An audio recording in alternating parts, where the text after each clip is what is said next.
નમસ્કાર.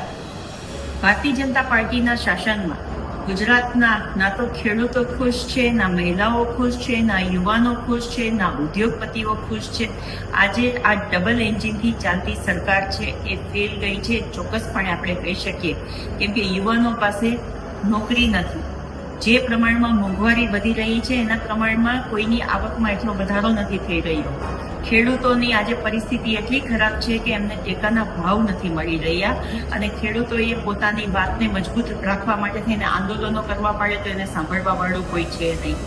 આજે મહિલાઓ જે ક્યારેય આપણે નતા સાંભળ્યા એવા બનાવો છે એ ગુજરાતમાં બની રહ્યા છે. નાની નાની દીકરીઓ પણ ગુજરાતમાં સલામત નથી અને દારૂ અને ડ્રગ્સની તો વિલમ છેલમ આ ગાંધી અને સરદારના ગુજરાતમાં થઈ રહી છે.